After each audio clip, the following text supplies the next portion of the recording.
Selamat pagi Miss Putri, pagi ini saya akan membahas jawaban-jawaban tentang 10 soal yang dikirimkan di dalam grup WA.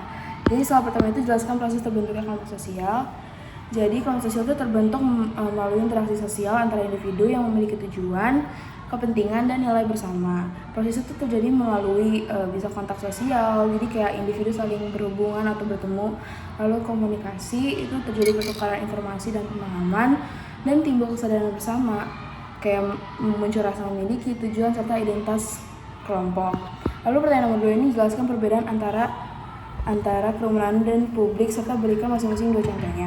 Kerumunan ini tuh merupakan kumpulan orang yang hadir secara fisik di tempat yang sama tanpa tujuan bersama, seperti kayak nonton konser atau orang menunggu di stasiun.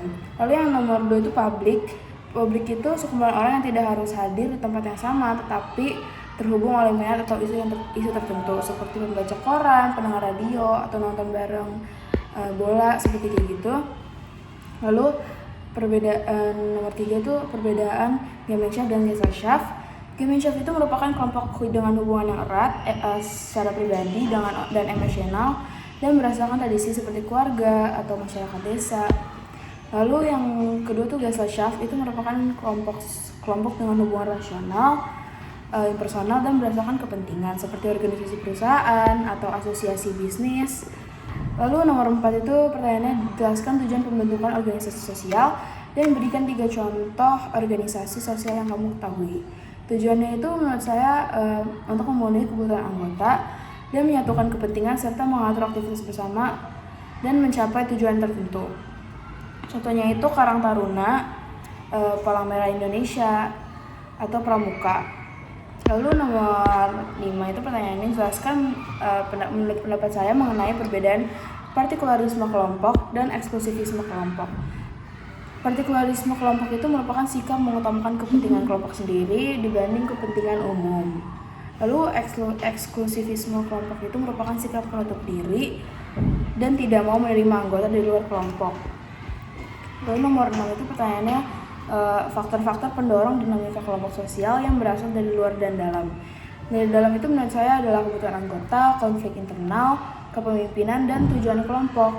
Dan dari luar itu perubahan sosial, perkembangan teknologi, tekanan ekonomi, dan pengaruh budaya lain.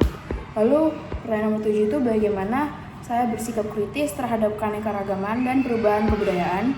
Menurut saya itu dengan menghargai perbedaan budaya, selektif dalam menerima budaya baru, mempertahankan nilai budaya positif sendiri, dan terbuka terhadap inovasi yang bermanfaat.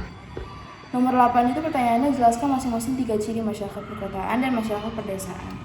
Untuk perkotaan ini masyarakatnya bersikap heterogen, mobilitas tinggi, dan hubungan sosial cenderung impersonal gitu. Dan pedesaan ini tuh merupakan masyarakat yang homogen, hubungan sosial erat, kekeluargaan gitu. Mereka menjalin hubungan kekeluargaan dengan baik dan pola hidup yang sederhana. Lalu yang nomor 9 itu uraikan mengapa kelompok sosial memiliki potensi untuk terpecah belah. Menurut saya itu karena dapat terpecah belah itu karena adanya perbedaan kepentingan, nilai, norma sosial atau konflik internal yang bisa menimbulkan perpecahan dalam suatu kelompok. Lalu pertanyaan nomor terakhir yang nomor 10 adalah jelaskan perbedaan primary group dan secondary group dan jelaskan perbedaannya. Primary group itu merupakan hubungan yang pribadi, akrab secara emosional juga, dan berlangsung lama, seperti keluarga, sahabat yang sejak kecil sampai besar, kayak gitu. Lalu secondary group itu merupakan hubungan formal, rasional, berdasarkan kepentingan seperti organisasi sekolah, partai politik, atau lingkungan kerja. Jadi itulah pembahasan dari saya. Terima kasih.